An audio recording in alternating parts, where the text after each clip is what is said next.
حضور میں نے پوچھنا ہے کہ کلمہ طیبہ کیوں پڑھنا پڑتا ہے مسلمان بننے کے لیے؟ مسلمان بننے کے لیے لا الہ الا اللہ محمد رسول اللہ، دو باتیں ہیں نا اس میں. ٹھیک ہے، ٹھیک ہے نا. میں نے جلسے پہ تقریر کی تھی، اگر تم نے سن لی ہوتی تو تمہیں سمجھ آ جاتی ساری. لا الہ الا اللہ کیا مطلب ہے؟ کہ اللہ کے سوا کوئی معبود نہیں ہے. ٹھیک ہے.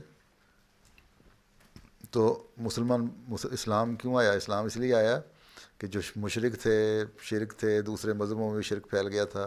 اللہ تعالیٰ ہر زمانے میں نبی بھیجتا ہے اپنا لوگوں کو بتانے کے لیے کہ میں ہوں ایک خدا،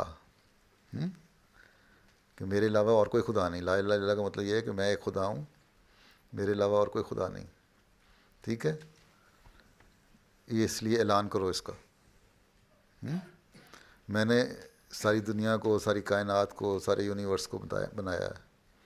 ٹھیک ہے، ہر چیز کو پیدا کیا ہے. اس لیے ایک خدا کو ماننے کے لیے لا الہ الا اللہ کہنا پڑتا ہے. ٹھیک ہے. مسلمانوں کی یہی تعلیم ہے نا، ہم ایک خدا ہے. جب تم کہتے ہو خدا ایک ہے تو اس کا مطلب لا الہ الا اللہ. پھر کہتے ہو محمد رسول اللہ، کہ محمد صلی اللہ علیہ وسلم اللہ کے رسول ہیں.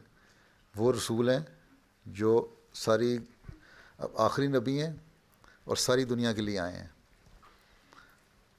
ہیں. آپ وہ شریعت لے کے آئے ہیں، وہ قرآن کریم لے کے آئے ہیں، ساری دنیا کے لیے ہے.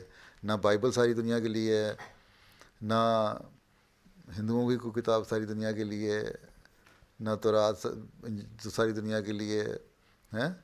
ساری دنیا کے لیے ایک کتاب آئی ہے، وہ قرآن کریم ہے. اور حضرت صلی اللہ علیہ وسلم اس کو لے کے آئے ہیں اور آخری نبی ہیں. اس لیے مسلمان بننے کے لیے ضروری ہے کہ یہ اعلان کرو کہ اللہ ایک ہے اور محمد صلی اللہ علیہ وسلم اللہ کے رسول ہیں. سمجھ آ گئی؟